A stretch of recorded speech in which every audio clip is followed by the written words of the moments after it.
आज हम अपने परिवार के साथ प्रयागराज की यात्रा पर जा रहे थे, जहां हम माघ मेले का आनंद लेने के साथ साथ और भी कई तीर्थ स्थलों के दर्शन करेंगे।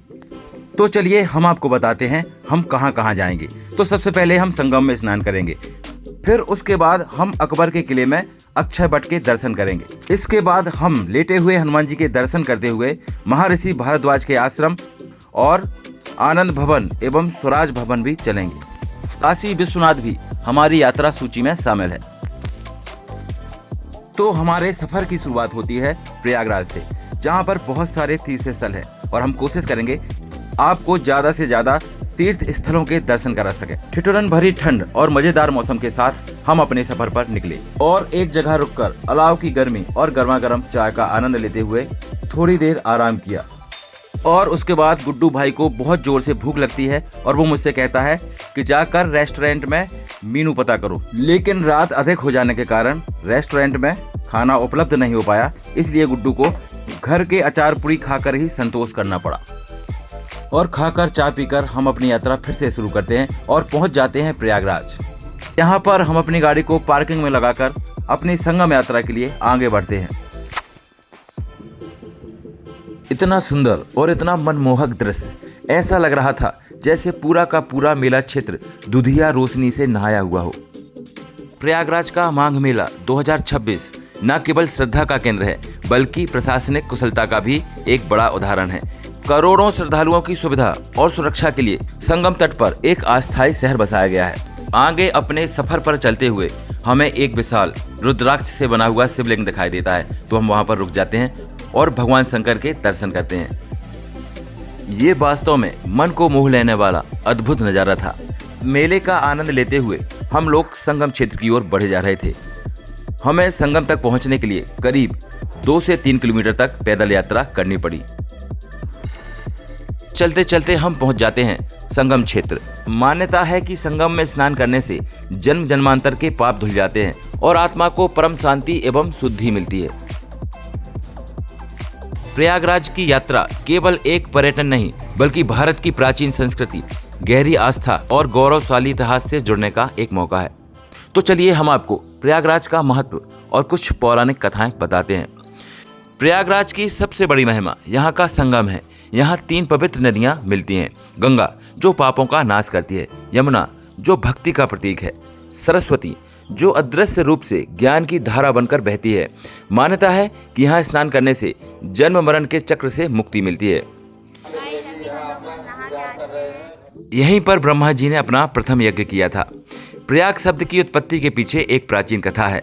सृष्टि के रचयिता भगवान ब्रह्मा ने सृष्टि कार्य पूर्ण होने के बाद धरती पर सबसे पहला यज्ञ करने के लिए इसी स्थान को चुना था। प्रा का मतलब होता है प्रकृष्ट, उत्तम, पहला। याग, याग का मतलब है यज्ञ। चूंकि ब्रह्मा जी ने यहाँ पहला यज्ञ किया था, इसलिए इस स्थान का नाम प्रयाग पड़ा। इसी कारण से लोग इसे तीर्थों का गुरु भी कहते हैं। और आगे मेले की यात्रा में हमें ऊंट दिख जाते हैं। और फिर उसके बाद गुड्डू ने रिक्वेस्ट की पापा से कि चलो पापा मुझे प्लीज़ ऊँट पे घुमा दो, ऊँट पे घुमा दो। और फिर उसके बाद वो मुझे भी अपने साथ खींच के ले गया। और जैसे ही हम लोग ऊँट पे बैठे तो मज़ा तो हमें बहुत आया था, लेकिन एकदम से जैसे ही ऊँट खड़ा हुआ तो वो तो नीचे ही गिरने लगा था और मेरे तो पैर नीचे टच ही हो गए थे। लेकिन थैंक गॉड फिर वो ऊँट बाद में उठ गया और फिर हम लोगों ने मस्त ऊँट की सवारी की और हमें तो बहुत मज़ा आया इस सफ़र में।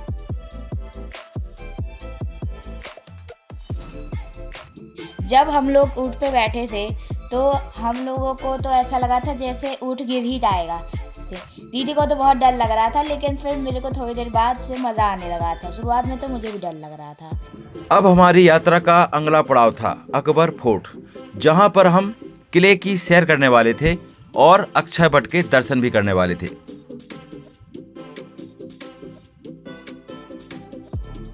प्रयागराज अकबर फोर्ट न केवल इतिहास का एक पन्ना है, बल्कि यह वास्तुकला और आस्था का एक अद्भुत संगम भी है। संगम के किनारे खड़ा यह विशाल किला आज भी अपनी मजबूती की कहानी सुनाता है। इसे सन 1583 में अकबर ने बनवाया था। इसकी दीवारें इतनी ऊंची और मजबूत हैं कि सदियों बाद और गंगा यमुना की लहरों के टकराने के बावजूद भी आज भी अड़िग खड़ी हैं।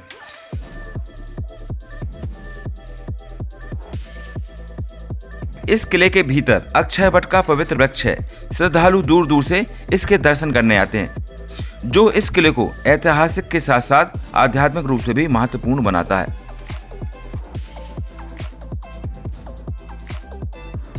प्रयागराज के अकबर किले में रखी तोपें न केवल युद्ध कौशल का प्रतीक हैं, बल्कि उस समय की धातु विज्ञान की श्रेष्ठता को भी दर्शाती हैं। वैसे तो किले के अंदर सेना का नियंत्रण होने के कारण सभी तोपें सार्वजनिक नहीं हैं, लेकिन एक तोप हमें दिखी तो हमने सोचा कि उस तोप को हम आपको दिखाएं। इसके बाद हम पहुंचते हैं अक्षय वट। हिंदू मान्यताओं के अनुसार इस वृक्ष का कभी विनाश नहीं होता। श्रद्धालु दूर दूर से इसके दर्शन करने आते हैं, जो इस किले को ऐतिहासिक के साथ साथ आध्यात्मिक रूप से भी महत्वपूर्ण बनाता है। तो आइए अब हम आपको लेकर चलते हैं पातालपुरी मंदिर। किले के अंदर एक भूमिगत मंदिर है जिसे पातालपुरी मंदिर कहा जाता है।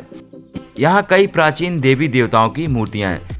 माना जाता है कि भगवान राम ने भी इस स्थान की यात्रा की थी।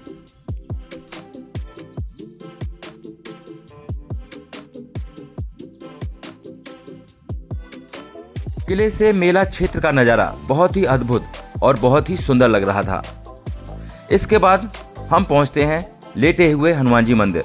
यह दुनिया का इकलौता ऐसा मंदिर है जहां हनुमान जी की प्रतिमा शयन मुद्रा में है। प्रतिमा लगभग 20 फीट लंबी है और जमीन के स्तर से नीचे स्थित है। मान्यता है कि लंका विजय के बाद जब हनुमान जी अपार थकान महसूस कर रहे थे, तब माता सीता के कहने पर वे इसी स्थान पर आराम करने के लिए लेट गए थे। यहाँ माता सीता ने उन्हें आशीर्वाद दिया था कि जो भी इस पावन संगम तट पर आएगा उसे हनुमान जी के दर्शन किए बिना पूर्ण फल प्राप्त नहीं होगा। इस मंदिर की एक अद्भुत विशेषता यह भी है कि हर साल वर्षा ऋतु में जब गंगा नदी का जल स्तर बढ़ता है तो वे मंदिर के गर्भगृह तक पहुंच जाती हैं। कहा जाता है कि गंगा मैया हनुमान जी के चरणों का स्पर्श करने के लिए आती हैं। जब तक गंगा जी हनुमान जी को स्पर्श नहीं कर लेती, तब तक उनका जल स्तर नहीं घटता। प्रयागराज की पावन धरती पर स्थित बड़े हनुमान जी मंदिर का इतिहास सदियों पुराना है। यहाँ संकट मोचन आराम की मुद्रा में भक्तों के संकटों को हरते हैं। अगर आप संगम स्नान के लिए आए तो लेटे हुए हनुमान जी के दर्शन जरूर करें। अब हम अपनी यात्रा के अगले पड़ाव पर आपको महर्षि भारद्वाज के आश्रम लेकर चलते हैं। इस परिसर की सबसे खास बात यहाँ की दीवारों पर उकेरी गई अद्भुत चित्रकारी है। यहाँ की कलाकृतियाँ रामायण काल के उन प्रसंगों को जीवंत कर देती है जब भगवान श्री राम वनवास के दौरान महर्षि भारद्वाज से मिलने आए थे। बारीक नक्काशी और रंगों का चयन इस आश्रम को किसी कला दीर्घा आर्ट गैलरी की तरह भव्य बनाता है। हर दीवार एक कहानी कहती है जो हमारी प्राचीन संस्कृति और गौरवशाली इतिहास का प्रमाण है।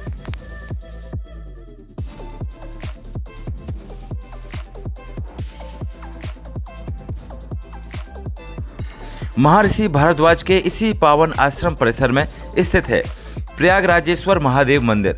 मान्यताओं के अनुसार यहाँ स्वयं भगवान शिव प्रयागराज के रूप में विराजमान है।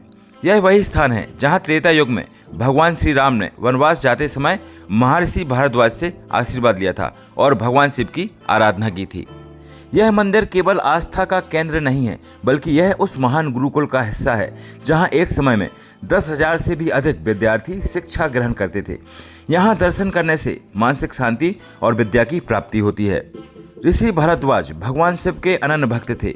उन्होंने ही यहाँ शिवलिंग की स्थापना की थी ताकि आश्रम में आने वाले हर भक्त को भगवान शिव का आशीर्वाद प्राप्त हो सके।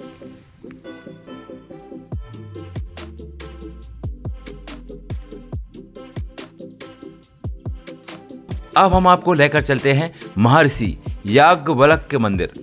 रामचरितमानस के अनुसार इसी आश्रम में महर्षि भारद्वाज और महर्षि याज्ञवल्क्य के बीच एक ऐतिहासिक संवाद हुआ था, जिससे राम कथा का प्रारंभ होता है। तुलसीदास जी लिखते हैं, भरद्वाज मुनि बसहि प्रयागा, इनहि राम पद अति अनुरागा, माघ मकर गत रवि जब होई, तीरथ पति आव सब कोई। जब माघ मेले के समय याज्ञवल्क्य जी भारद्वाज ऋषि के आश्रम पहुंचे, तब भारद्वाज ने उनसे भगवान श्री राम के स्वरूप के बारे में जिज्ञासा प्रकट की थी। यह स्थान साक्षी है उस दिव्य संवाद का जो महर्षि भारद्वाज और महर्षि याज्ञवल्क्य के बीच हुआ था।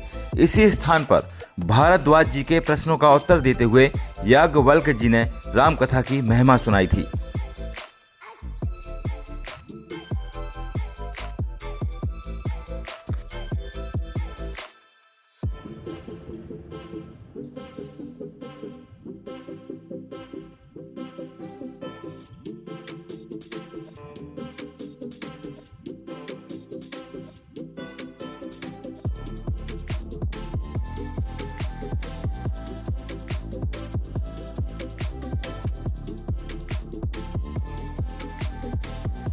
भारद्वाज मुनि आश्रम घूमने के बाद अब हम पहुंचते हैं आनंद भवन एवं स्वराज भवन। उत्तर प्रदेश के प्रयागराज इलाहाबाद में स्थित आनंद भवन नेहरू गांधी परिवार का निवास स्थान रहा है, जिसका निर्माण पंडित मोतीलाल नेहरू ने सन 1930 में करवाया था, जब उनका पुराना घर स्वराज भवन भारतीय राष्ट्रीय कांग्रेस का मुख्यालय बन गया था। यह सिर्फ एक आलीशान बंगला नहीं था, बल्कि आज़ादी की लड़ाई का अघोषित वार रूम था। महात्मा गांधी, जवाहरलाल नेहरू और सरदार पटेल जैसे महान नेताओं ने यहाँ बैठकर देश के भविष्य की रणनीतियां बनाई थीं। पंडित मोतीलाल नेहरू ने अपनी सारी सुख सुविधाएं त्याग कर इस घर को राष्ट्र की सेवा में समर्पित कर दिया था। 1970 में श्रीमती इंदिरा गांधी ने इसे भारत सरकार को सौंप दिया, जिसके बाद इसे एक संग्रहालय बना दिया गया।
आइए अब हम स्वराज भवन की यात्रा पर चलते हैं। यह वह स्थान है जहां भारत की आज़ादी का सपना न केवल देखा गया, बल्कि उसे हकीकत में बदलने की योजनाएं बनाई गईं। मूल रूप से इसे महमूद मंजिल के नाम से जाना जाता था। 19वीं सदी के अंत में पंडित मोतीलाल नेहरू ने इसे खरीदा और इसे आनंद भवन नाम दिया।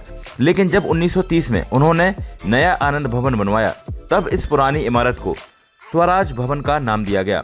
मोतीलाल नेहरू जी ने यह विशाल भवन भारतीय राष्ट्रीय कांग्रेस को दान कर दिया था। 1948 तक यह कांग्रेस पार्टी का आधिकारिक मुख्यालय था। स्वराज भवन का एक और गौरवशाली पक्ष यह है कि देश की पहली महिला प्रधानमंत्री श्रीमती इंदिरा गांधी का जन्म इसी भवन में 19 नवंबर 1917 को हुआ था। नमक सत्याग्रह हो या भारत छोड़ो आंदोलन, ब्रिटिश शासन के खिलाफ कई महत्वपूर्ण प्रस्ताव इसी भवन की दीवारों के भीतर पारित किए गए थे। उस समय ब्रिटिश सरकार की इस घर पर कड़ी नजर रहती थी और कई बार इसे जब्त करने की कोशिश भी की गई थी। आज स्वराज भवन एक भव्य संग्रहालय है।